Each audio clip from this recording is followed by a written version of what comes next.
안녕하세요. 맹진아의 공항 가는 길 5회입니다. 여행과 사진편이고요. 그래서 오늘 게스트를 사진작가 전명진 씨를 모셨습니다. 여러분 안녕하세요. 사진하는 전명진입니다. 오늘 맹진아 씨 공항 가는 길에 따라가게 됐습니다. 반갑습니다. 제가 항상 여행수다 게스트로 나가다가 맞아요. 호스트가 되니까 기분이 이상해요. 이상하죠. 네. 어색해요. 뭔가 그렇죠. 이러다 네. 우리 방송하다가 이거 바뀔 것 같아요. 리드 하실 방송 리드 하실 것 같고. 아니 저 잘 따라가요. 네, 그럼 걱정하지 마세요. 잘 할 수 있을지 걱정이 조금 되는데 오늘 주제 제가 진짜 좋아하는 네. 그런 거 있잖아요. 못해도 좋아는 할 수 있잖아요. 그럼요. 다른 거죠. 내가 파스타를 요리를 좋아하지만 꼭 요리를 잘해야 되는 건 아니잖아요. 그렇죠. 네. 저도 사진 보는 거 좋아하고 그럼요. 네. 찍는 거 좋아하지만 네. 결과물은 보장할 수 없는데 네. 그래서 오늘 질문이 굉장히 많아요. 그리고 오늘은 네. 여기서 우리 처음 녹화하는 거거든요. 새로운 이 스튜디오에서 처음 녹화하는 거라 네. 거의 뭐 우리 방송을 통해서 자몽 스튜디오 여러 곳에 소개를 하는 것 같은 네. 잘 됐네요. 이런 스튜디오도 있습니다. 자 여기 이런 곳입니다. 네, 저 게스트 오시면 항상 물어보는 질문이 4개가 있는데 네. 어떤 분들은 이게 너무 프로그램 초반부터 심오하다. 그러니까 보통 무섭다. 마무리할 때 하는데. 네. 근데 가볍게 대답해 주셔도 돼요. 그럼요, 상관없어요. 첫 번째 질문은 나에게 여행이란? 나에게 여행이란 제가 생각을 해봤는데 고해성사다. 좋은 대답이다. 그래요? 네. 제가 종교가 있는 건 아니지만 제가 혼자서 1년 동안 세계 여행도 했었고 지금도 사진 때문에 여러 곳을 가는데요. 세계 여행 할 때 제일 좋았던 걸 꼽으라고 하면 어디가 좋았고 뭐가 좋았고 이런 것보다도 아침에 눈 딱 뜨면 오늘 뭐 하지? 이게 너무 좋은 거예요. 그러면 그 대답을 제가 해야 돼요. 맞아요. 제 자신한테 솔직하게 물어보고 야 여기 예를 들어서 정말 유명한 위대한 박물관이 있어. 근데 야 솔직히 가기 싫은데 안 가도 되잖아요. 안 가도 되죠. 네. 아무것도 안 해도 되니까. 모두가 그렇죠. 오늘 비가 오네? 쉬어볼까? 왜 그러면 안 되는데? 점점 더 지금처럼 이렇게 아주 평범하고 얕은 질문부터 점점 더 깊은 질문까지 제 자신한테 자꾸 하고 있는 거예요. 그리고 그 대답을 누가 해? 내가 해야지. 그러다 보면 정말 그 길을 걸으면서 아니면 사람들을 만나면서도 마찬가지고 새로운 친구들을 사귀었을 때도 나는 꼭 오늘 저 친구들이랑 놀지 않아도 돼. 아니면 저 사람 내가 지금 처음 봤지만 너무 친해지고 싶어 이럴 수 있잖아요. 그럼 하는 거야. 그쵸. 내가 원래 안 그런 사람일 수도 있잖아요. 맞아요. 점점 더 나에게 솔직해지고 그 질문에 정확한 대답을 하고 그걸 행동으로 옮기는 거죠. 그래서 저는 이제 여행이 고해성사가 아닌가. 그게 저는 여행을 안 떠났을 때도 그런 사람들이 좀 부러워요. 저는 좀 다른 편이에요. 일상에서는 그렇게 솔직히 그럴 여유가 조금 없는 것 같기도 하고 마음에. 그리고 또 흘러가는 대로 흘러가게 되고. 네, 그래서 쫓기듯 사는 게 좀 대부분의 사람들이다 보니까 일상에서 이렇게 그런 질문들을 던지기가 쉽지가 않잖아요. 맞아요. 근데 그런 분들도 있어요. 그거 되게 부러웠거든요. 근데 여행에서는 아무래도 솔직히 좀 더 그렇게 할 수 있게 되죠. 네. 그러면 두 번째 질문, 마지막 여행은? 마지막 여행은 쿠바 다녔습니다. 지난달에. 네. 너무나 부러운 쿠바. 이게 참 3월에도 가고 4월에도 가가지고 어떻게 하다 보니까 아무튼 제가 8월에 전시가 잡혀 있어요. 그래서 그 때문에 다녀오긴 했는데 전시 공간도 결정이 됐나요? 결정됐습니다. 네, 여기 아무렇게나 홍보해도 됩니다. 다 해도 되나요? 마음껏 하시고 가셔도 됩니다. 여기도 그런 곳이구나. 그럼요. 좋네요. 그럼요. 어디서 언제 합니까? 네, 8월 12일에 아직 정확히 금요일에 오프닝을 할지 토요일에 오프닝을 할지는 안 정해졌는데 8월 둘째 주에 캐논플렉스 압구정 캐논 갤러리에서 하게 됐습니다. 가면 작가님 계시나요? 어떤 특별한 일이 있지 않는 이상 계속 있을 거예요. 네. 많이 보러 오세요. 네, 많이들 보러 오세요. 제가 이름을 걸고 하는 첫 번째 전시거든요, 사실. 제가 사진을 시작한 지는 그렇게 오래 안 됐지만 어쨌든 9년 차인데 개인전 아니면 뭐 이런 거는 처음이에요. 네. 어떤 뭐 단체전이라든가 어떤 기획된 전시에는 많이 작품을 내봤지만 전명진이 이렇게 앞에 나서는 전시는 처음입니다. 그런데 주제가 쿠바예요. 그럼 되게 의미가 있네요. 그렇죠. 왜 쿠바인가요? 사실은 이게 참 우연한 기회에 제가 작년부터 터키 항공이랑 이제 후원을 받아서 하는 게 있는데 네. 거기서 좀 더 문화적이고 재밌는 걸 해보자 제안을 받았어요. 그래서 이런저런 고민을 하다가 이제 저는 사진을 하고 그림 그리는 사람과 음악하는 사람을 제가 수배를 했습니다. 네. 물론 제 주변에 이제 친구들인데 그렇게 세 명이 어딘가에 가서 만들어온 결과물을 가지고 뭔가를 하자 였는데 물론 터키항공에서도 좀 의아했죠. 그게 도대체 뭐냐. 근데 되게 약간 추상적이야. 네네네. 심지어 처음에는 사진하는 분 세 분을 원하시는 곳으로 취향지에 보내드릴 테니 그 사진으로 엽서를 담아오자, 네. 만들어오자였어요. 근데 제가 지금 전시까지 이제 좀 밀어붙였죠. 그리고 쿠바를 작년 연말에 첫 취항을 해가지고 터키항공에서 그럼 거기로 하겠습니다. 다른 거 뭐 듣지도 않고. 네. 1안이었어요. 원래는 그쪽에서 제안한 곳이 있어요. 발칸반도 쪽. 네. 네, 뭐 조지아나 아르메니아 이쪽도 좋았는데. 거기도 멋있었겠다. 그죠. 네, 저 못 가봤거든요. 네, 그죠. 네. 개인적으로 쿠바는 사진하는 사람 입장에서는 굉장히 큰 의미가 있는 게 멈춰 있는데 멈춰 있지 않은 나라예요. 그런 나라가 없거든요. 물론 오래된 도시 뭐 이집트라든가 뭐 유럽의 어떤 도시나 나라라든가 있지만 그곳은 분명히 현대의 모습이 아주 뭐 적극적으로 반영되어 있고 그런 것들이 사람들의 삶에서 묻어나잖아요. 네. 근데 쿠바는 그 두 개가 굉장히 동떨어져 있어요. 1920년대부터 1940년대, 50년대까지의 그 미국의 황금기의 수혜를 많이 받은 나라긴 해요. 네.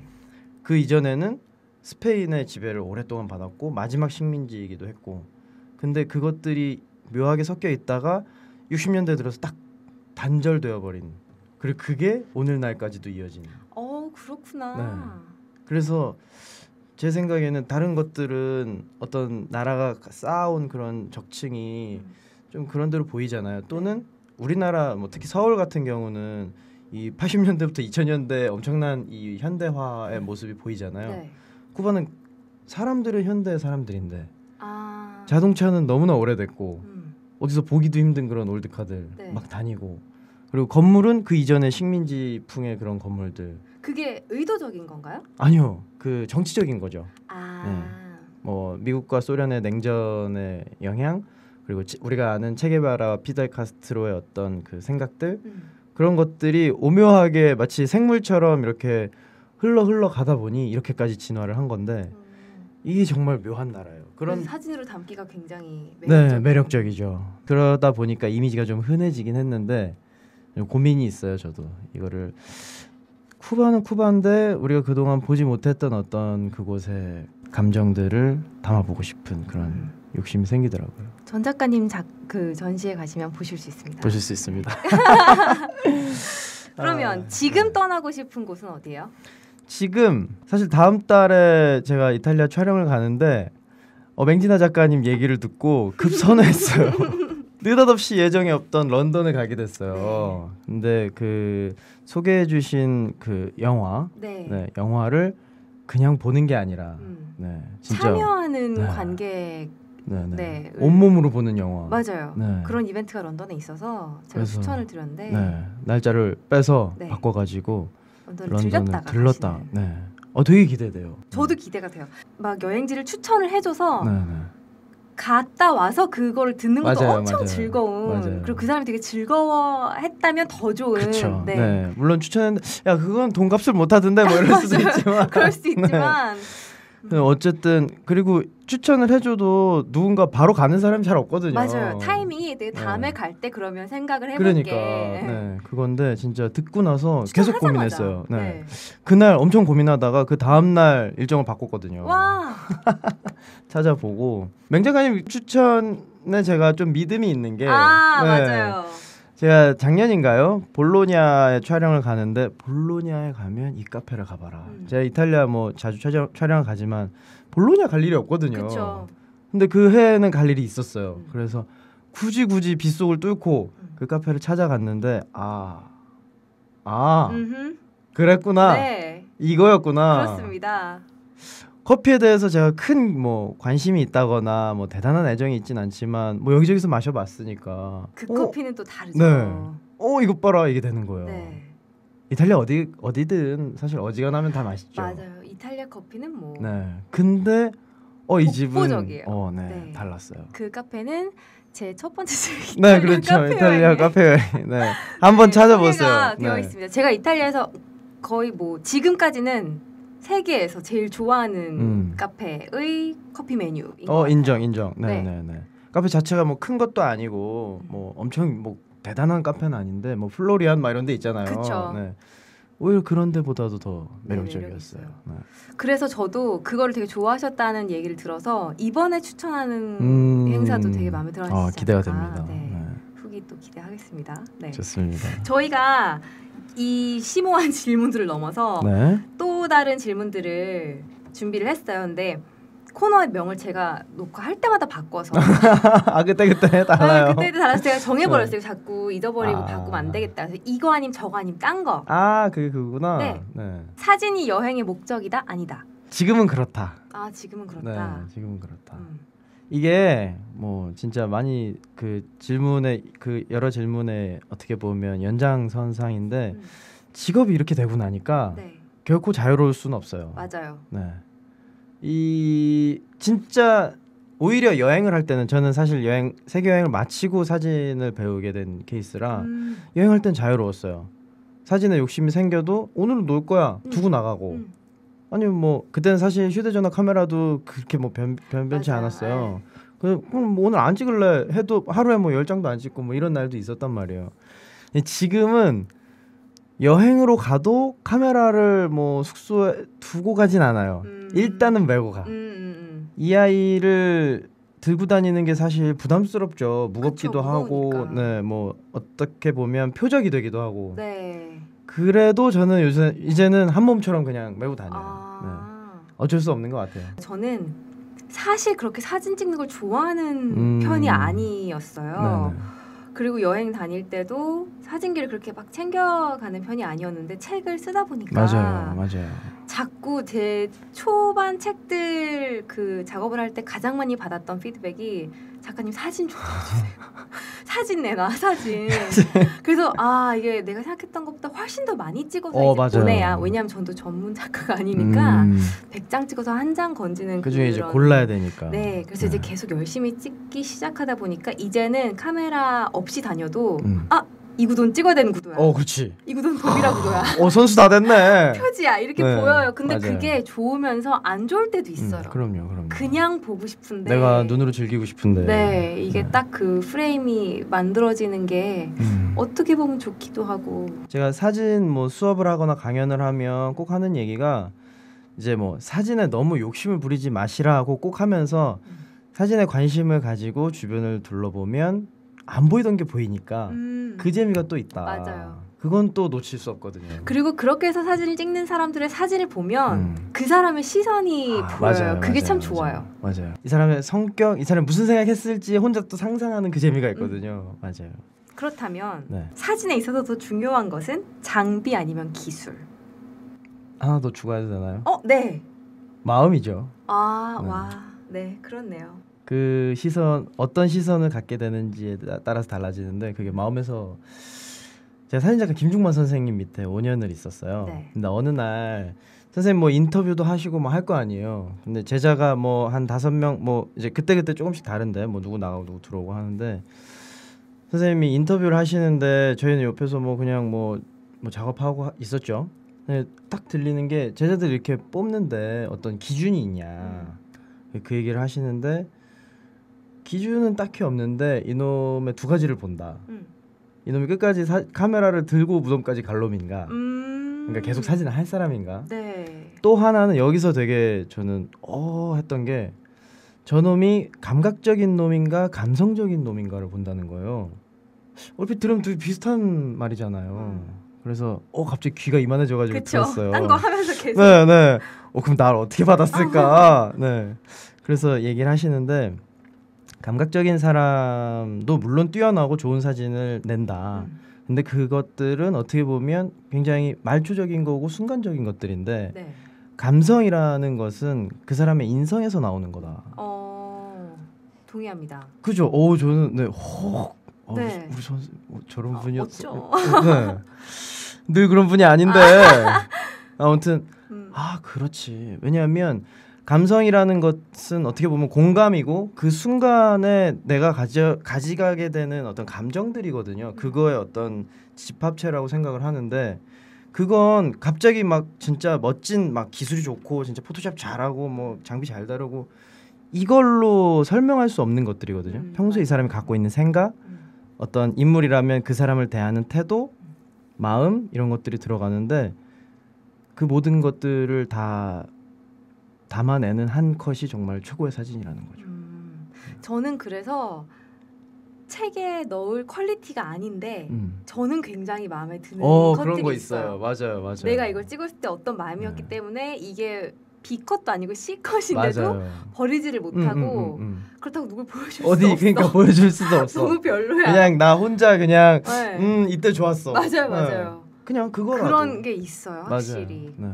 근데 그렇다면 왜냐면 이거 분명히 들으시는 분들이 그래서 장비가 중요하다는 건 아니라는 거야 지금 이러고 있으신 분들도 있기 때문에 네네.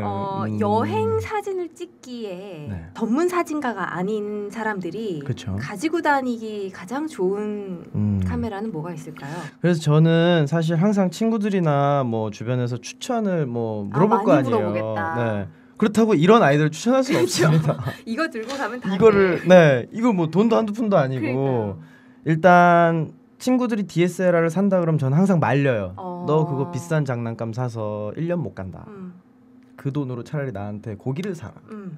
그래서 항상 하는 얘기가 오늘 들고 나왔는데 요런 그 컴팩트 카메라인데 좀 하이엔드 고품질의 사진을 만들어내는 하이엔드 기종들이 있습니다. 네. 특히 요즘에 뭐 소니라든가 많이 나오죠. 네, 많이 나오잖아요. 저는 그런 장비들을 추천을 해드려요. 왜냐면 여자분들도 뭐 진짜 여행 가방, 핸드백에 뭐 이런데 그냥 넣고 다니다가 쓱 꺼내서 바로 켜서 찰칵. 네. 그리고 이런 아이들이 요즘에는 결코 그렇게 이런 큰 카메라에 비해서 뭐 크게 뒤떨어지지 크게 화질이라든가 그런 것들이 뒤떨어지지 않아요. 근데 저희 같은 경우는 이 기기식 카메라가 가지고 왜냐면 이 작은 컴팩트 카메라들은 보통 미러가 없는 미러리스 카메라들이 많죠. 그 이제 전자식 카메라에 확 넘어가는데 그럼 신뢰도가 좀 떨어져요. 네.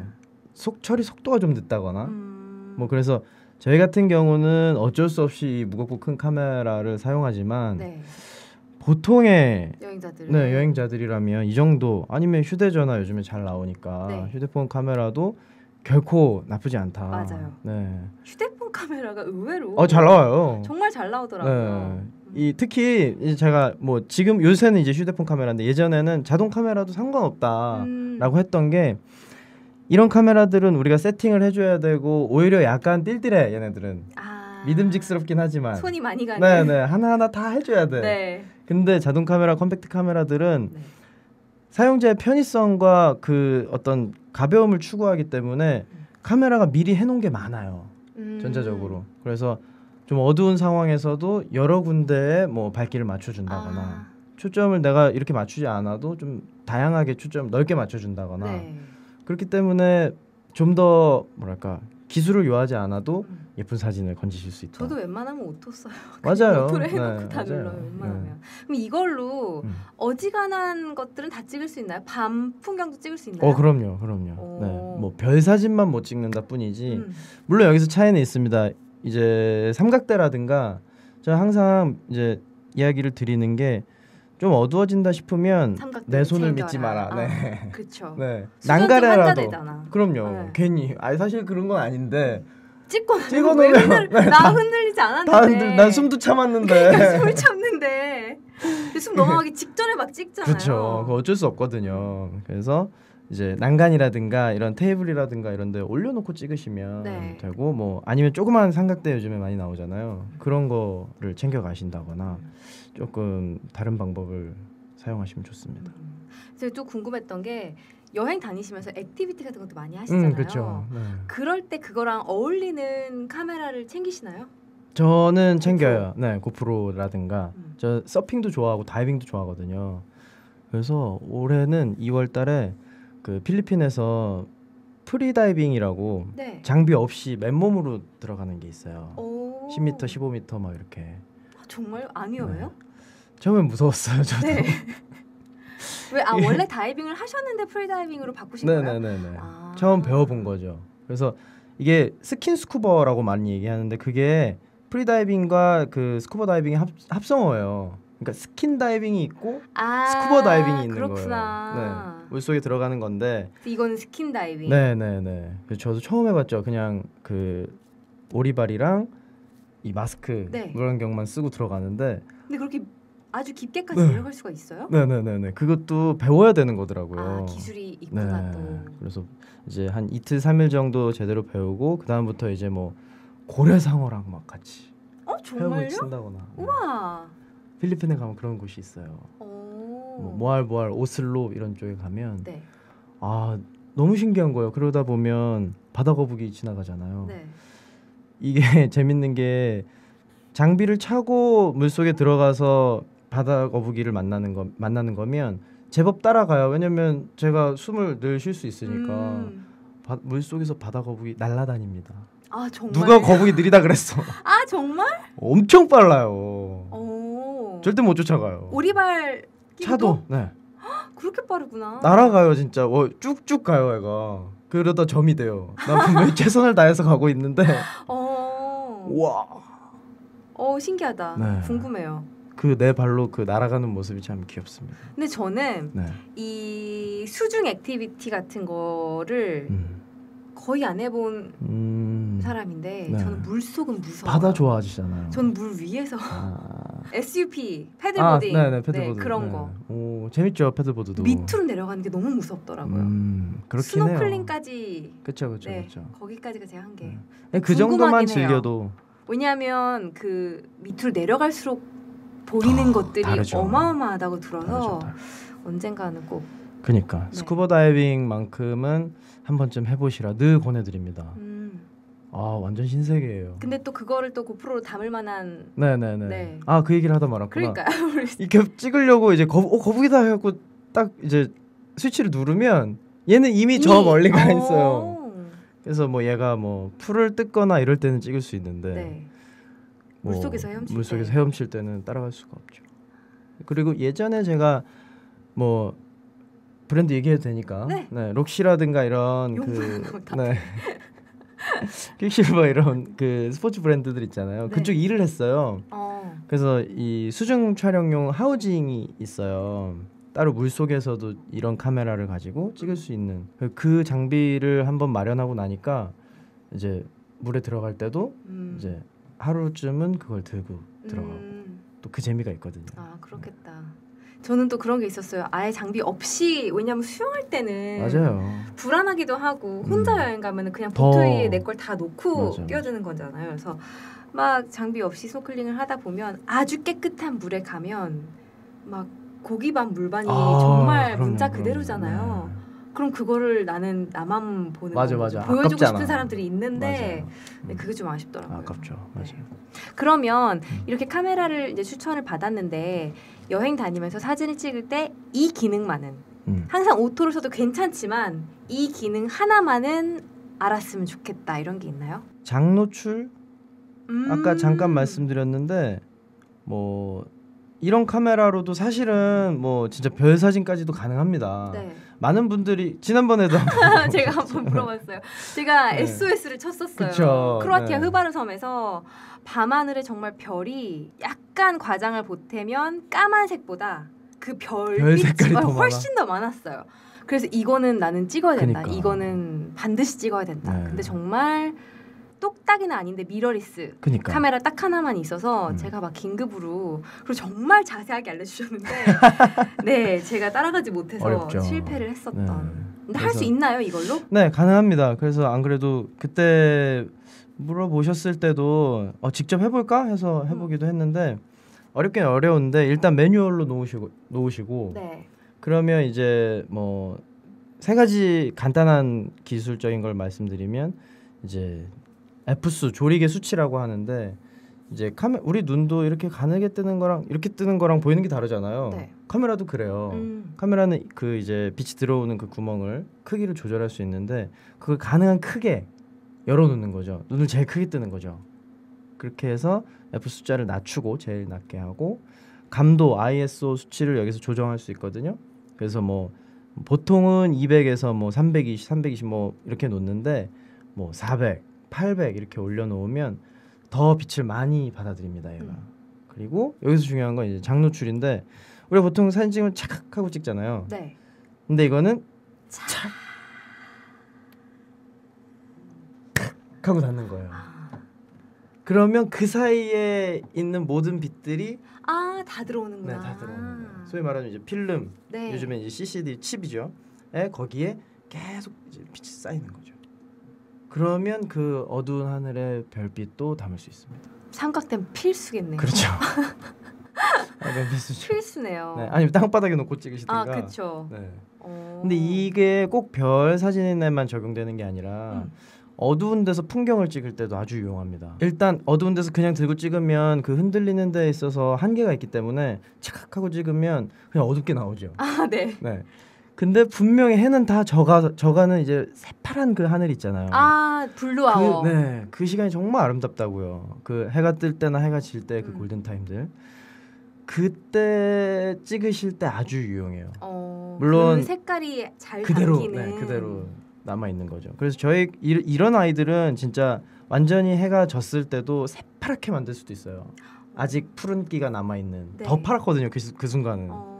거기에 별이 점점이 박혀 있는. 와. 네, 그런 사진도 만들 수 있는데 이제 이런 컴팩트 카메라로도 좀 장노출을 주면 그 시간의 빛이 우리가 눈으로 보는 것보다 사실 더 예쁘게 노을이라든가 이럴 때도 그런 것들을 담을 수 있죠. 참고하겠습니다. 네, 한번 찍어보세요. 네. 다음 질문은 또 이건 솔직하게 대답해 주셔야 돼요. 네. 내가 여태까지 찍은 사진들 중에 가장 마음에 드는 한 컷이 있다 없다? 있다. 네. 전에는 항상 하는 말이 있어요. 네. 내일 찍을 사진은 제일 자신 있다. 였는데 시간이 지나면서 보니까 계속 마음이 가고 계속 들여다보게 되는 사진들이 분명히 존재하더라고요. 내 건데. 네, 하나 있어요. 하나. 뭔지 얘기해 줄 수 있어요? 제가 3년 전에 네팔에 자원봉사를 하러 갔었는데 저는 사실 여행지 가면 뭐 시차 적응 겸 해서 언제 도착하든 시차가 어떻게 되든 아침에 먼저 일어나서 한 바퀴 동네 산책을 해요.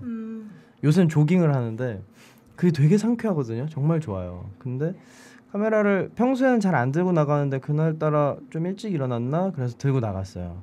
네팔 카트만두 외곽에 완전 시골이었는데 정말 커다란 나무 밑으로 이른 아침에 해가 이제 막 떠오르는데 그 소 2마리를 몰고 가는 그 현지인 아저씨 실루엣밖에 안 나오죠. 해는 이제 맞은편 사선으로 이렇게 싹 들어와요.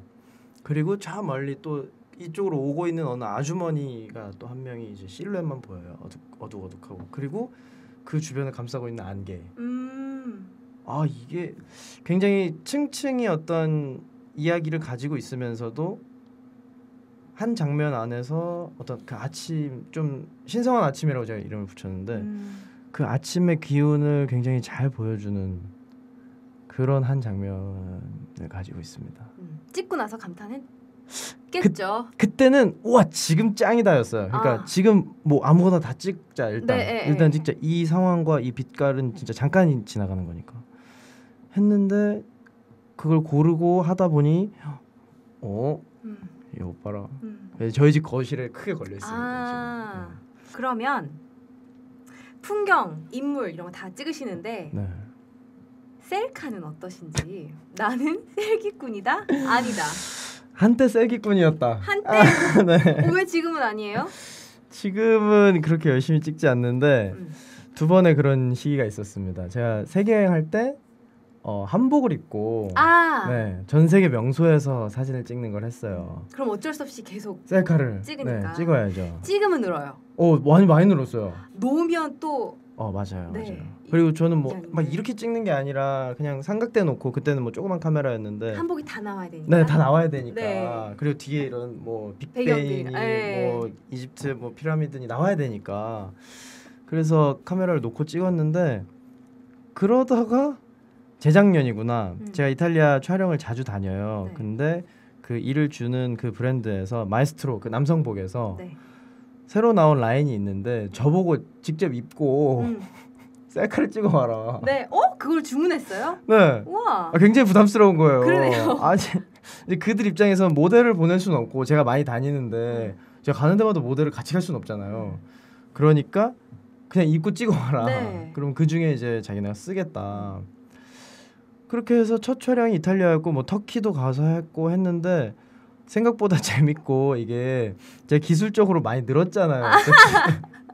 이걸 저한테 적용하니까 제법 괜찮더라고요. 뭐 결코 큰 키가 아닙니다만 아주 길쭉길쭉하게 나오고. 우와, 그런 거 부러워요. 사람들 막 야 이게 너라고? 뭐 이래요. 포토샵이지. 포토샵이지. 렌즈의 마법이다. 결코 뭐 나는 그렇게 왜곡하진 않는다. 뭐 색감을 조정하거나 이런 정도지 뭐 키를 키우고 이러진 않는다. 요즘 막 사람들 포토샵으로 네. 다리만 막 3m 만들고 그러니까 막 허리 막 이렇게 하고 그러진 않았다. 그렇지만 단지. 네. 배경과 렌즈의 힘으로 제가 해냈다. 그때 나름 반응도 있었고 1년이나 했어요. 오래 했어요. 그럼 확실히 늘 수밖에 없네요. 늘더라고요. 재밌었어요. 지금은 왜 지금 또 안 하니까. 또 일로 안 하면 그리고 막 사진가가 막 이렇게 하지 안 하게 되면 민망한데. 근데 그런 거 있을 것 같아요. 네. 확실히. 차라리 저는 누가 찍어주면 찍혀요. 근데 내가 이렇게 네, 그 각도로 팔을 들고 네. 그리고 잘 못해 심지어 이거를 잘 못해. 많이 하면 늘어요. 그렇겠죠. 네. 많이 이런 거 있잖아요. 셀카를 찍을 때 굉장히 오랫동안 이렇게 들고 있으면 좀 민망하고 맞아요, 특히 맞아요. 내 방이 아니라 오픈된 공간일 때는 근데 이제 제가 제 주변에 셀기꾼들이 몇 있는데 잘하시던데 아니에요. 예쁘던데 아닙니다. 제가 또 배웠어요 그들에게. 근데 이분들이 많이 찍다 보니까 그 창피하지 않게 맞아요. 한 번에 성공을 하는 거예요. 칼을 빨리 뽑는구나. 그렇죠. 그렇지만 잘 뽑아. 그래야지. 서투르지 않아. 이게 다년간의 그 숙련 과정을 거쳐야 나오는 기술이더라고요. 그렇죠. 마치 칼집에 손이 갔는데 이미 상대방 목이 베어져 있는. 그게 그냥 도달하는 경지가 아니더라고요. 그렇죠. 연습을 필요로 합니다. 그러면 또 찍힌다고 하셨는데. 네, 민망하지만 뭐 찍히는 거 그렇게 부담스러워하지 않습니다. 찍는 게 좋다, 찍히는 게 좋다. 찍는 게 좋죠. 게 좋아요. 네, 찍는 게 좋죠. 그러면 내가 여태까지 가장 많이 찍었던 피사체가 있다. 피사체? 나는 뭘 찍는 걸 가장 좋아한다 이런 게 있나요? 제 주변 친구들을 평소에는 잘 안 찍는데 여행 가면 많이 찍어요. 이 사람 있어야 돼 여행에. 여행에 사진사가 있어야 돼. 진짜 네. 그러려고 그런 게 아닌데 거기 가면 얘가 더 멋있어 보이고 얘가 더 예뻐 보이고 왠지 찍고 싶고 네. 그리고 친하니까 서로 그렇게 불편하지 않고 이런 자연스러운 순간들을 잘 이런 짐승 같은 카메라를 들이대면 불편하단 말이죠. 그쵸 또. 네 그리고 친하지 않은데 초면에 느닷없이 저 잠시만 이럴 수 없잖아요. 특히 한국 사람은. 근데 그래서 저는 항상 인물 사진 좋아하는데 인물 사진에 대해서 결론은 제일 좋은 사진은 친구가 찍어준 사진이다. 뭐 기술이 어떻고 이게 아니라 친구가 찍어준 마음이 담긴 사진 그런 게 있어요. 저 진짜 저를 잘 찍는 친구가 한 명 있어요. 전문 사진가가 아닌데. 네. 그래서 그 친구랑 참 많은 일이 있어요. 이거에 공감 못 하시는 분들 분명히 많을 거예요. 맞아요. 우정을 지금 의심하는 분들 많을 거예요. 우리 사이 되게 좋은데 왜 넌 내 사진 이렇게 찍어? 그렇죠. 네. 심지어 부부 사이인데 막 그쵸? 싸우고. 네. 근데 저는 그거에 서운한 적 되게 많았어요. 너는 분명히 나에게 애정이 요만큼 안티다. 이렇게 찍을 수가 없다. 마음이 요만큼이라도 있으면 나를 싫어하는 사람이 나를 이렇게 찍진 않을 것이다. 그렇죠. 그리고 또 여러 명이서 여행을 가면 저는 거의 대부분 제가 사진사가 되는 것 같아요. 근데 이 자리에서 내가 너를 찍은 똑같은 것도 날 똑같이 찍어줘. 안 돼. 왜 안 돼? 왜? 안 돼. 그래서 저는 제 사진을 못 건지는 그런 경우가 정말 아쉽네. 많았어요. 네. 물론 예외도 정말 많은데. 그렇죠. 근데 그렇다고 또 그런 예외들과 또 여행을 가면 사진밖에 안 찍는 순간들이 또 있어요. 맞아요. 너무 오래 촬영 기간이. 맞아요. 네. 막 이걸 뭐 촬영하러 온 건지 놀러 온 건지 맞아요. 저는 그래서 어떻게 보면 제 철칙인데 누구랑 가면 야 사진 찍게 뭐 여기 서봐 이렇게 절대 안 해요. 그거 좋다. 그냥 제가 싫으니까. 왜냐면 나 놀고 있는데 누가 사진 찍자고 오라 그러면 싫지. 맞아요. 상대방이 우리 여기 습게 찍어줘 이러면 당연히 찍어주죠. 근데 그 반대로는 잘 안 해요. 물론 찍고 있는데 잠깐만 고기 좀 틀어볼까 이런 건 하는데 네, 굳이 뭐 하고 있는데 그러진 않아요. 그래서 최고의 피사체는 친구. 네. 최고의 사진사도 친구. 그러네. 좋다. 저는 최고의 피사체가 에펠탑이에요. 제 외장하드 에펠탑 사진이 정말 거짓말 안 하고 천장이실 것 같은데 이게 사실 웃긴 게 다 똑같아요. 나중에 내가 보면 진짜 다 똑같아요. 네. 근데 계속 걔 앞에서는 나는 항상 셔터를 누르게 돼. 맞아요. 이게 있어요. 맞아. 왜 그런지 모르겠는데 파리 살 또 파리에 오래 계셨으니까 매일 보는 에펠인데도 자꾸만 찍게 되는 눈이 마주쳐. 네. 제가 파리에서 제일 많이 속으로 되뇌었던 말이 정말 예뻐서 봐준다. 왜냐하면 그 낯선 곳에 살면서 겪게 되는 굉장히 어려운 점들이 많잖아요. 그렇죠. 그런데 에펠이 예뻐서 마음이 풀리는 경우가 굉장히 많았어요. 파리 전체가 아름다워서가 아니라 에펠탑이 예뻐서. 파리 전체가 아름답긴 한데 에펠이 있고 없고의 차이가 굉장히 클 거라고 생각을 해요. 흐린 날에 에펠, 달라요. 맑은 날에 에펠 이렇게 다 있어서 맞아요. 저는 누가 보면 도대체 이걸 왜 이렇게 많이 가지고 있냐. 그러니까. 근데 저 혼자 그냥 보면서 이날에 에펠은 이랬지. 근데 에펠을 이길 피사체가 있었으면 좋겠어요. 그러네요. 그리고 또 사진가로서 그렇게 유명한 대상을 찍을 때 고민이 엄청 많아요. 다들 이렇게 찍었으니까. 네.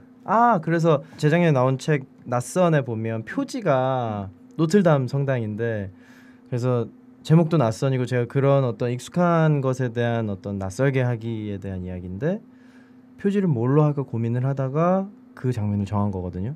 똑같은 노틀담 성당 얼마나 많이 찍었겠습니까? 수많은 사람들이 그 시대섬 그 유람선 타고 가면서도 찍고 그래서 저는 그 앞에 비가 온 다음 날 물이 고여서 그 반영만 넣었던 그런 식으로 똑같은 대상도 계속 보다 보면 다르게 보여요. 맞아요. 그렇게 걸릴 때가 있어요. 네. 근데 그래서 친구라고 하신 것 같아요. 오래 그러네. 보면 제일 예쁜 모습들이 또 보이고 맞아요. 내가 알게 되고 것들이 보이고 맞네. 그런 것 같아요. 같은 맥락이네요. 그러면 이렇게 오래 알아가고 시간을 들일 여유가 없는 분들을 위해서 인물 사진 잘 찍는 팁 주세요. 인물 사진 잘 찍는 팁. 본격적으로 자 필기하세요. 네. 첫 번째 상대방이 모르게 찍어라. 네. 공감. 그죠? 이거 뭐 자 찍자 여기 봐 이러면 이미 끝난 거예요. 맞아요. 네. 제가 좋아하는 인물 사진 중에 그것도 프랑스네. 노틀담이래. 갑자기 생각이 안 난다. 그 언덕 몽마르트 언덕. 네. 성당 뒤에 내려가는 그 길이 있잖아요. 계단. 네. 거길 내려가는데 가로등 밑에 커플이 딱 그 가운데서 키스를 하고 있는 거예요. 와.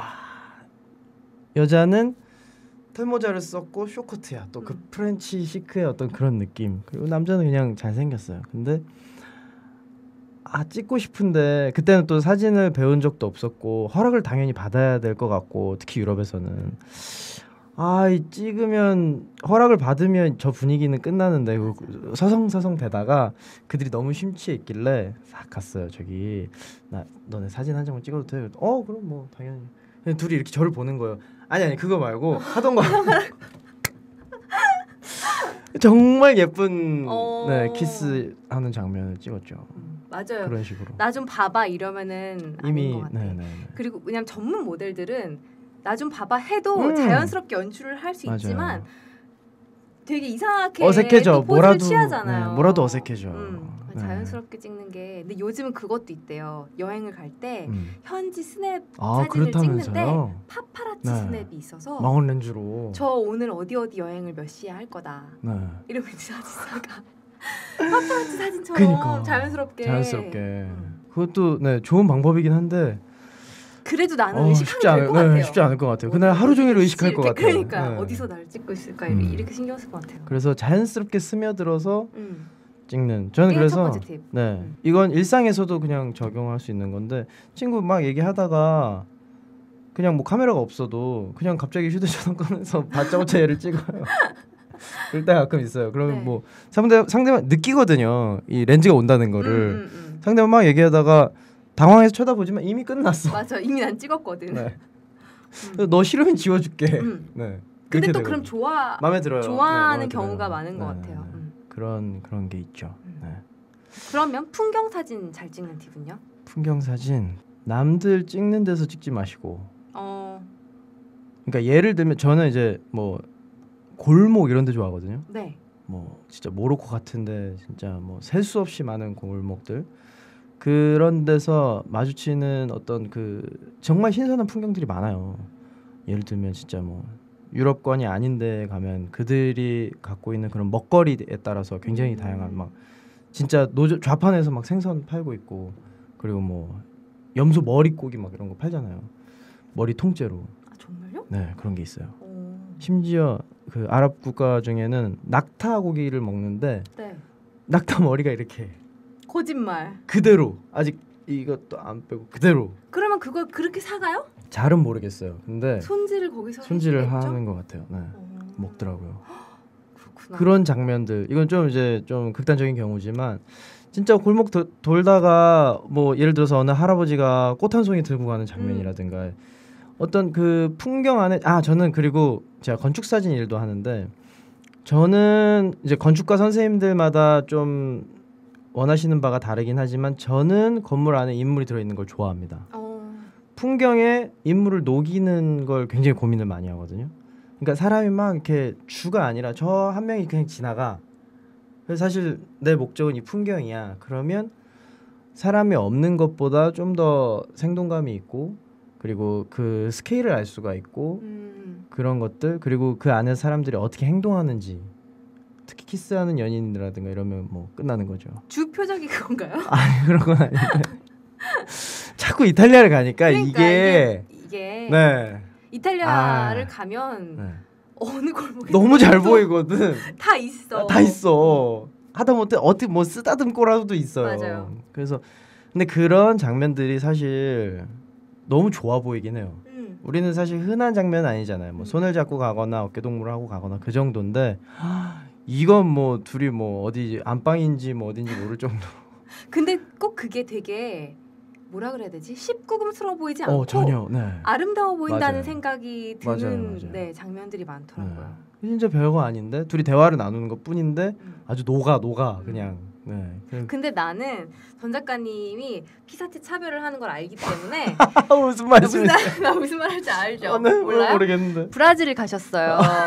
브라질에 가셔서 소셜 네트워크에 사진을 계속 올려주시는데 그 현지인들 사진을 찍어서 올려주시는데 저를 비롯한 수많은 여성 네. 그 인스타 친구분들이 민원이 많이 들어왔죠. 네, 민원이 정말 많았던 게 뭐 여성분들 여럿이 이제 뭐 해변을 거니는 장면, 네. 남자 아이들이 뭐 배구를 하는 장면, 네, 뭐 네. 이렇게 하루씩 번갈아서 여자 남자 사진들이 올라오더라고요. 맞아요. 너무 차별하니까. 남자들은 억지로 찍었구나. 그 구도와 애정이 달랐어. 이래서 마음이 담긴 사진. 근데 항상 해시태그에 나는 공평하다. 계속 합리화를 하는 거예요. 그거라도 스스로 하지 말지. 그럴 걸. 그러니까요. 제 스스로 너무 느껴지더라고요. 골라놓고 보면. 그쵸, 본인이 봐도 달랐지. 브라질이라서 그런 건 있어요. 코파카바나 해변인데 물론 멋있는 남자들도 많습니다만 제가 남자다 보니까 그렇게 눈에 안 들어오죠. 차라리 연인이면 몰라, 커플이면 몰라. 근데 자꾸만 그렇게 눈이 그러면 자꾸만 셔터가 가고. 네. 사람 마음이 어쩔 수 있나요? 네, 이래서 사진에는 마음이 담겨야. 그럼요. 네. 근데 저도 생각해 보면 이탈리아 가서 이탈리아 여자분들 찍은 그렇죠. 경우가 없는 것 같아요. 네, 이탈리아 또 남자들이 제가 이상하게 남성복 촬영을 많이 해가지고 많이 찍으시더라고요. 네, 좀 아쉬워요. 노신사분들을 그렇게 많이 찍으시더라고요. 근데 정말 이탈리아 노신사들의 인정합니다. 패션은 인정합니다. 이탈리아 멋쟁이 하는데 그건 저는 40세 이후에가 진짜라고 생각해요. 그리고 50대 넘어가서 좀 머리가 희끗희끗해지고 이런 분들이 더 멋있어. 어떻게 왜 그래? 왜 이게 때문이야? 뭔가 유행하는 거를 뭐 한다 이런 게 아니라 전혀 아닌데 너무 자기 피부같이 내 거야. 네, 이 옷은 내 거야. 맞아요. 그 소화력이 네. 이거는 뭐 키나 체형이나 이런 게 상관없이 키 아주 작고 뭐 몸집이 있는 분들도 아주 자연스럽게 옷을 너무 옷뿐만이 아니라 뭐 그 구두, 손수건, 지팡이, 모자 모든 게 태어난 걸까요? 네, DNA에 그렇게 그 옵션이 들어있는 것 같아요. 맞죠. 어쩔 수 없어요. 네. 기대하겠습니다. 이번에 또 이탈리아 가시니까. 네네네네. 또 이 6월에 또 이탈리아 또 아름답거든요. 6월에 이탈리아가 저는 베스트인 것 저도 같아요. 인정합니다. 성수기를 그렇게 좋아하는 편이 아니라서 저는 또 사람이 아주 없는 곳과 아주 많은 곳 둘 중에 하나를 선택하라면 저는 없는 곳. 저도. 이에요. 저도. 그래서 성수기에 막 좋아하는 공간이라 할지라도 그 안에 사람이 꽉 차 있다. 그럼 저는 안 가는. 맞아요. 서울에서도 그래요, 저는. 맞아요. 서울에서도 그래요. 사람 많으면 그냥 딴 데 가자. 오늘 그냥 집에 있자. 네. 그래서 자꾸만 예를 들어서 제가 뭐 홍대 쪽에서 많이 뭘 하는데 자꾸만 뭐 상수동, 망원동 뭐 이런 외곽으로 빠지려고 그러고. 네. 근데 요즘에 거기도 많아졌어. 거기도 엄청 많아요. 네. 그래서 연남동 이제 못 가요. 사람 너무 많아. 뭐 아무튼. 그럼 요즘 어디가 서울에서는 한적한가요? 저는 요즘 날씨가 좋아서 그 당산역에서 걸어서 한강으로 가는 그 기찻길, 그러니까 철로 당산철교 옆에 길이 있어요. 거기 걸어가면 내려가면 바로 한강이에요. 네. 거길 종종 가요. 거기서 그냥 맥주 한 캔 하고 친구들 만나도, 그리고 당산으로 나오거나 뭐 여의도까지 가서 뭐 치맥을 한다거나 그런 게 좋죠. 6월, 9월이 네. 어디든. 사실 그래요. 맞아요. 어디든. 네, 이 북반구 어디든 좋아요. 어디든 6월, 9월이 제일 맞습니다. 그렇습니다. 그러면 제가 굉장히 알고 싶은 것 중에 하나인데 후보정 팁도 주세요. 저는 아예 손을 못 대는 세곤도라고 있습니다. 네. 그건 뭐예요? 이게 지금 우리가 조명이 약간 붉은 기운이 돌잖아요. 뭐 강하게 얘기하면 요런 오렌지빛이 돌죠. 이런 세곤도를 보정하는 게 있어요. 네. 예를 들어서 찍었는데 막 어제 찍었는데 분명히 난 그렇게 안 봤는데 너무 빨갛게 나와. 얼굴이 막 아니면 창백하게 파랗게 나와. 그럴 때 있잖아요. 그냥 그런 게 아니라 카메라가 인식하는 그 빛깔에, 그러니까 조명에 따른 온도가 있어요, 얘네들이. 그래서 그것만 바꿔줘도 원래 내가 그 자리에서 봤던 그 빛깔로 바꿀 수 있어요. 예를 들면 좀 더 쉽게 방법을 알려드리면 세곤도 뭐 어디까지 말씀을 드려야 되나? 지금부터 막 러시아어로 들리는 너무 청취자들이 있을 수 있어. 이걸 또 켈빈이라고 설명을 하기는 너무 어렵고 그래서 보통 방송에서도 많이 쓰시고 저희도 많이 쓰는데, 같은 조명 아래서 흰색을 찍어놔요. 이거 지금 흰색이잖아요. 네. 물론 조금씩 다른 흰색이긴 한데 흰색만 찍어요. 그리고 뭐 포토샵이나 뭐 라이트룸 이런 데서 그 색을 기준으로 흰색을 잡아주는 기능이 있어요. 그래서 얘가 흰색이야. 내가 본 조명 아래서는 얘가 흰색이었어. 그러면 나머지도 거기에 맞춰서 바꿔줍니다. 좋다. 그 좀 더 자세한 내용은 인터넷에 찾아보시면 알겠습니다. 네. 그리고 또 어떤 분들은 이거를 알고 싶지 않은 분들도 있을 거야. 내가 지금 세곤도 때문에 후보정을 원하는 게 아니다. 그렇죠. 네, 그렇죠. 네. 근데 대부분 제가 전문 작가분들한테 뭐 프로필 촬영 부탁한다던가 뭐 제 사진 보정을 부탁드리면 거의 손을 안 대시고 정말 아니 그게 아니라 나는 별로 그렇게 손댈 게 없다. 인물 사진의 경우에는 저는 이제 저를 재창조달라고 보내는 건데 정말 그냥 그 빛과 색만 조정을 해주시더라고요. 많이 훼손을 하는 거를 안 하시는 것 같아요. 그게 사실 저희가 추구하는 방향이고, 이제 요건 이제 프로들 선수들끼리 하는 얘기는 이제 사진을 보면 너무 많이 됐네. 보여요. 아무리 자연스럽게 해도 물론 정말 대단한 포토샵 실력을 가지고 있어서 완전히 그야말로 다 뜯어내서 고쳐가지고 정말 자연스럽게 한 장면을 만드는 분들도 있는데 그게 아닌 이상, 그리고 그런 걸 우리가 지향하는 게 아니거든요. 네, 그래서 보면 손 많이 대셨네. 그러면 사실 그 다음부터는 좀 이렇게 곱게 안 보이죠. 네. 근데 이건 분명히 이 사람이 이 빛을 받고 이 각을 생각해서 찍은 거다. 저 찍을 때 고민을 엄청 많이 해요, 사실은. 그러니까 꺼내서 이렇게 찰칵 하는데 그 꺼내면서 조리개는 어떻게 하고 각도는 이렇게 하고 빛은 저기서 들어오니까 그 생각을 진짜 그 짧은 사이에 해서 누르는 거거든요. 근데 이 사람은 고민을 했네. 또 선생님 밑에 있을 때 항상 하는 얘기가 이제 찍다가 뭐 예를 들어서 뭐 저기 뭐 조그만 뭐 하얀 뭐 스티로폼 같은 게 나와 있어. 풍경사진 찍는데 그럼 지우면 되잖아요. 사실 포토샵 간단하거든요. 가서 치우고 오라 그래요.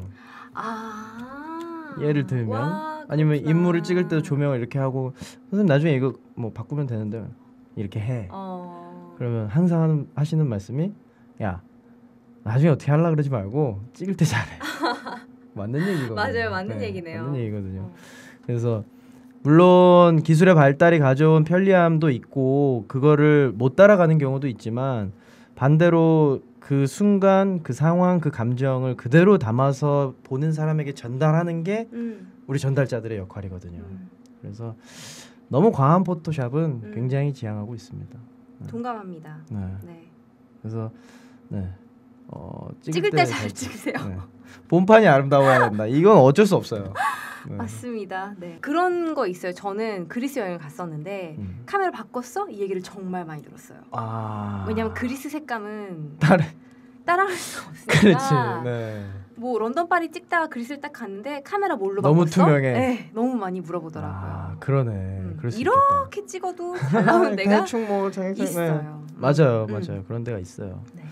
그런 데는 어쩔 수 없죠. 뭐 스위스라든가 뭐 다른 의미로 인도 같은 것도 그렇고 많죠. 뭐 이제 이 방송 보시는 분들이 카메라를 바꾸는 게 아니라 여행지를 고르실 여행지를 것 같은데. 고민하시고 평소에 이제 이런저런 연습을 많이 해보시고 지금 가지고 있는 카메라의 모든 성능을 다 끌어내서 찍는 아마추어는 거의 없다고 봐요. 그래서 저희 프로들도 얘가 한계가 어디까지구나 이걸 느끼는데도 뭐 꽤 오랜 시간이 걸리거든요.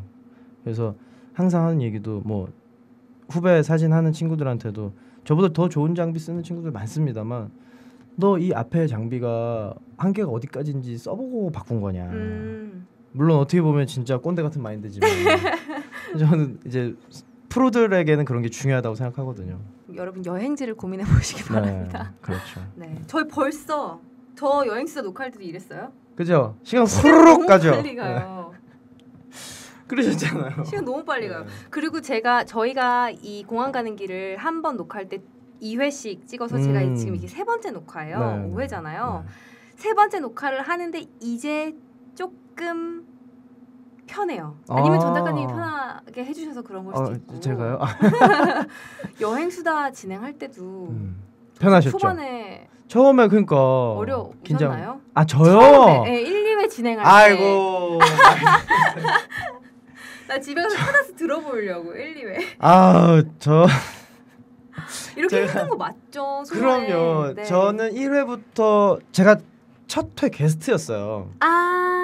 네, 저희가 탁피디님이 혼자 진행하셨고 2013년 1월이 이제 첫 방송이었는데 그때 막 객석이 250명 막 이렇게 많이 오셨었어요. 공개 녹화했으니까. 네, 공개 녹음에서.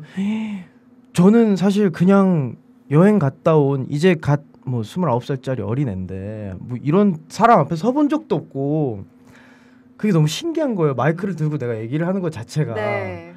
근데 시작을 하고 소개를 했는데 나도 할 말 많은데 언제 어느 타이밍에 말을 맞아. 나 그게 제일 힘들었어요.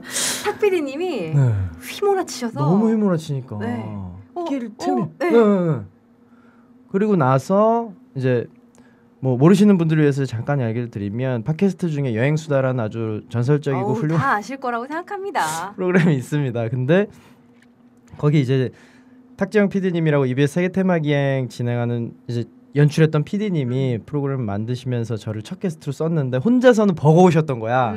그리고 그러면 금방 뭐랄까 고갈될 수도 있고 그래서 요 놈이다 싶으셨나 봐요. 저는 진짜 전혀 못 느꼈거든요. 나도 어디 가서 말하는 걸로 안 지는데 이건 다르구나. 그렇죠. 네. 근데 재밌지? 한 번 더 할래? 이러시는 거예요. 그래서 저 잘 못하지 않았어요? 그랬더니 아니야 몇 번 하다 보면 익숙해질 거야. 그래서 되게 자연스럽게 2회부터는 이제 패널로 그러다가 이제 언젠가부터는 이제 2MC로 가는 건데 한 5회까지는 그냥 꿔다 놓은 보리자루 역할이었어요. 무슨 뭐가 어떻게 되는지 게스트 따라가기 바빴고 그냥 웃는 역할. 사운드 안 비게 채워주는. 네. 근데 뭐 그러다가 뭐 이제까지 왔지만 지금도 재밌게 잘 하고 있고 네. 재밌어요. 그리고 뭐랄까 지금처럼 이렇게 어떤 이야기를 하는 데 있어서 그 시간들이 굉장히 도움이 많이 됐어요. 제가 어디 가서 강연도 하고 하지만 저는 원래 듣는 걸 좋아하거든요. 네. 수다쟁이로 이미지가 되어 있지만 믿을 수가 없는데요. 상대방이 말을 시작하면 푹 빠져서 들어요. 그러니까, 맞아. 좋은 리스너예요. 그렇죠. 대화 우리 수다 많이 떨어봤잖아요. 그렇죠. 맞아요. 좋은 리스너예요. 그런가요? 고맙습니다. 근데 이거를 말을 해야 된다고 자꾸 생각을 하니까 좀 강박이 생기는 거예요. 근데 이게 나 지금 너무 오래 쉬었어. 끼어들어야 돼. 지금은 맞아. 지금 너무 끼어들어야 돼. 뭐라도 해야 되는데 이게 생기다가 나중에는 이제 게스트가 오시고 저희 두 명이 MC를 보잖아요. 그러면 탁 PD님 얘기가 막 많아지고 게스트가 할 얘기가 많으면 저는 기다려요. 여유가 좀 생기더라고요. 굳이 나까지 이 사람 할 말 많을 텐데. 약간 은근 탁 PD님 디스 같아. 그랬나요? 탁 PD님 얘기하는 걸 워낙 좋아하시니까. 그래도 잘하시니까. 네. 또 잘하시니까. 그러니까 내가 거기 껴서 이렇게 막 몰아쳐서 가는 것보다는 여기서 필요할 때 분위기 좀 바꿔주고 뭐 이 사람이 그 뭐 이럴 때 거기서 이런 거요. 뭐 이렇게 그냥 한번 툭 치고 그냥 옆에 빠져 있는. 저도 그런 게 언젠가 생기겠죠? 그럼요. 지금도 충분히 잘하시는데. 그거 생겼을 때 제가 또 부를 테니까 꼭 나와주세요. 네, 정말 즐거운 시간인데요. 뭐. 오늘 와주셔서 정말 감사합니다. 아닙니다. 네, 그러면 전 작가님 아쉽지만 보내드리면서 다음을 기약하겠습니다. 감사합니다. 네, 즐거웠습니다. 고맙습니다. 네. 오늘 읽어드릴 책은 전명진 작가님의 여행 에세이 낯선인데요. 저희 공항 가는 길 5회 게스트로 나와주셔서 이 책 얘기를 하셨기 때문에 표지가 낯설지 않은 분들도 계실 것 같아요. 저는 사진 작가셔서 글이 이렇게까지 좋을 줄 몰랐는데 표지에도 써있는 글귀인데 제가 좋아하는 사진 옆에 이렇게 적혀 있더라고요. 여행을 통해 우리는 길을 잘 알게 되는 것이 아니라 길을 묻는 방법을 알게 된다. 왜 이 사진을 좋아하냐고 물어보시는 분도 계실 것 같은데 모르는 사람, 모르는 집에 모르는 길거리에 34번지의 우체통이 마음에 들어서 찍는 경우가 정말 많아서 제 사진 외장하드에도 수많은 벽과 수많은 문들과 그 옆에 낡은 우체통들이 많은데 처음부터 재미있을 책이라고 생각을 했었어요. 근데 이번에 5회 주제가 사진이다 보니까 사진과 관련한 페이지들을 찾아서 두 꼭지 정도 읽어드릴 거예요. 근데 이 책 읽어보시면 사진 말고도 전 작가님이 여행하면서 겪었던 에피소드, 즐거운 이야기 정말 많이 실려 있어서 추천을 합니다. 나머지 이야기들도 읽어보시면 정말 좋아하실 거예요. 첫 번째 꼭지 읽어드릴게요. 파리에서의 촬영이 이틀인데 일주일의 일정을 잡았다. 일을 마치면 친구도 만나고 근교에서 시간을 보낼 예정이었다. 전자티켓을 받았는데 우연히 눈에 들어온 광고. 파리 자그레브 구간 $160. 새로 생긴 저가 항공가의 파격적인 제안이었다. 생애 처음으로 충동 구매한 항공 티켓. 버나드 쇼에게 천국으로 비쳤던 크로아티아에 간다. 어느 곳보다 아드리아해의 진주라 불리는 두브로브니크를 보고 싶었고 요정의 숲이라는 플리트비치의 국립공원을 사진에 담고 싶었다. 짧은 일정에 상당한 거리를 이동해야 했지만 개의치 않았다. 이른 아침 자그레브의 숙소를 나선 뒤 버스로 2시간 30분을 달려 도착한 플리트비체. 나올 때부터 하늘이 잔뜩 흐려 있었다. 청명한 하늘 아래 에메랄드 빛의 호수를 담고 싶었는데 영 그림이 나오지 않았다. 하루를 더 머물 수도 없으니 돌아가는 마지막 버스를 타기로 하고 공원에 들어갔다. 아니나 다를까 준비해간 점심을 먹고 나니 찌푸린 하늘에서 비를 내렸다. 출입구까지 돌아가려면 1시간 정도를 걸어야 하는데 카메라는 방수 커버가 있지만 나는 우산이 없다. 큰 마음 먹고 왔는데 오후 내내 비만 잔뜩 맞았다. 사진도 변변한 것이 한 장 없다. 돌아오는 버스에서 축축한 몸과 마음을 추스른다. 전에는 상황이 뜻대로 안 된다 해서 어디에도 탓하지 않았는데 언젠간부터 주위를 탓하는 스스로를 본다. 이제껏 환경 탓, 남 탓 안 하고도 잘 왔는데 이제 와서 날씨 탓할 필요 있나 싶었다. 일하는데 연출 없어 고생한다 서운해할 필요 있나? 지금까지 가져본 줄이라고는 탯줄이 전부. 하루 나들이를 비 온다고 실망할 거 뭐 있나? 한 번 사는 삶 별로라고 슬퍼할 시간 있겠나 말이다. 네, 흐린 날 플리트비체를 찍어 오셨는데 저는 플리트비체에서 맑은 하늘을 정말 봤기 때문에 오히려 이렇게 흐린 하늘에 플리트비체는 어떨까 궁금해하면서 읽었어요. 그리고 또 공감을 했던 부분은 오늘은 꼭 뭘 해야지 이렇게 마음을 먹는 날들이 있잖아요. 여행을 하다 보면. 근데 날씨처럼 이렇게 내가 어떻게 할 수 없는 이유로 인해서 그게 완전히 망쳐지는 경우가 있거든요. 슬프고 절망적일 때도 있지만 지나고 생각을 해보면 그래서 더 그날이 좋았다라고 기억이 되기도 하는 것 같아요. 저도 크로아티아에서는 비 내리는 크로아티아를 본 기억이 거의 없는데 언젠가는 또 가서 흐린 회색 크로아티아도 보고 싶다라는 생각이 들었습니다. 또 하나 읽어드리고 싶은 페이지가 있었는데요. 제목이 시대의 기록자가 될 것이에요. 근데 여기서 작가님이 뭐라고 얘기를 하시냐면 기록자가 되겠다, 어떤 기록을 할 것인지에 대한 이야기인데 저는 이 얘기를 재밌게 읽기도 했지만 조금 놀랐던 게 저는 책을 쓰고 사진을 찍으면서 이런 생각을 해본 적이 없어요. 저는 기록자라기보다는 여행을 하고 여행 기록을 남길 때 아주 조용한 존재감이 그렇게 크지 않은 관찰자였으면 하거든요. 뭔가 존재감이 컸으면 좋겠다라는 생각을 한참 동안 했었다가 그게 잘 안 되고부터는 이렇게 있는 듯 없는 듯한 존재로서도 편안해지는 방법을 배웠던 것 같아요. 그래서 저는 여행을 할 때 또 책을 쓰고 나서 책 잘 읽었어요 이렇게 얘기를 해오시는 독자분들을 만나면 아직은 어쩔 줄을 모르거든요. 내가 혼자 이렇게 끄적였다, 내가 사진을 찍었다 이렇게만 생각을 했지 내가 기록으로 남긴 거를 누군가가 봤다, 공감을 했다 이렇게까지 생각을 그런 일을 하면서도 잘 못 해봐서 아직은 굉장히 쑥스러운 작업을 하고 있는데 읽는 사람들의 입장에서도 조금 더 생각을 많이 해봐야겠다 했어요. 네, 읽어드릴게요. 역사적으로 수많은 사진가가 있었다.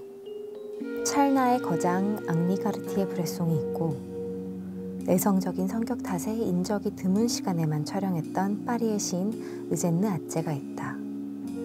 다큐멘터리 사진의 최고봉이라 할 수 있는 종군 사진가 로버트 카파와 창세기의 사진가 세바스티앙 살가두, 인물 사진에서 빼놓을 수 없는 리처드 아베돈. 그들을 보면서 생각했다. 분야를 막론하고 위대한 사진가의 공통점은 무엇일까? 그것은 그들이 모두 기록가라는 점이었다. 인물의 특징을 기록하고 현장을 기록하고 감정을 기록한다. 그 기록을 통해 세상과 이야기하고 자신의 철학을 내비친다. 사진가라는 직업의 장점이자 단점이라 한다면 촬영하려는 대상이 있는 공간에 반드시 가야 찍을 수 있다는 것이다. 두 두 발로 직접 찾아야 한다는 것. 그러면 결국 현장의 분위기에 충분히 동화되고 상황을 판단하게 된다. 그래야 좋은 결과물이 나온다. 인물 사진도 마찬가지다. 상대방의 심리와 살아온 과정을 충분히 이해하고 공감한 뒤의 촬영은 결과가 좋을 수밖에 없다. 그래서 스스로 조금은 거창한 소명을 부여했다. 시대의 기록자가 될 것. 세상을 바꾸려는 혁명가도 돈을 많이 버는 자산가도 아닌 그저 묵묵히 세상 사람들의 옆에서 그 삶을 기록하는 것이다. 어찌 보면 소극적일지 모르나 쉼없이 기록하고 그것을 다른 곳의 사람들에게 전하는 메신저의 역할도 중요하다 생각했다. 언론이 할 수 없는 삶의 소소한 감상이나 지구 건너편의 아름다움도 포함해서 말이다. 그래서 늘 손에서 카메라를 놓지 않는다. 아주 얼떨결에 사진을 배우게 됐고 5년 동안 사진을 가르쳐 주신 김중만 선생님이 한 인터뷰에서 수많은 사람이 사진을 배우고 싶어 할 텐데 어떻게 제자를 받으시느냐는 질문에 이렇게 답하셨다. 어렵지 않다. 이놈이 무덤까지 카메라를 가져갈 놈인가 아닌가만 파악하면 된다. 그때만 해도 왜 저런 식상을 대답을 하시나 했다. 그렇지만 그건 매우 어려운 일이다. 무덤까지 카메라를 가져간다면 그저 취미로만 끝나지 않을 거라는 이야기다. 사진으로 밥벌이하고 사진으로 자신을 연마해야 한다는 뜻이다. 특히나 요즘처럼 먹고 살기 힘든 때에 사진으로 연명한다는 것은 정말 어려운 일이다. 그래서 스스로를 갈고 닦느라 버티기로 일관하는 중이다. 잘하기 때문에, 강하기 때문에 살아남는 것이 아니라 버텼기 때문에 잘하게 되고 강해지는 것이라 생각한다. 나는 아직 부족한 사진가이다. 시대를 기록하겠다는 과한 사명을 스스로에게 부여했다. 가까운 일상에서 먼 곳까지 언제라도 셔터를 놓지 않았다. 부와 영화도 좋겠지만 무덤까지 가져갈 카메라로는 기록을 남기는 일이 가장 중요한 일이라 생각한다. 앞서가지도 뒤에서 넋놓고 보기만 하지도 않으려 한다. 시대의 옆길에 서서 낯선 시간들을 기록하려 한다.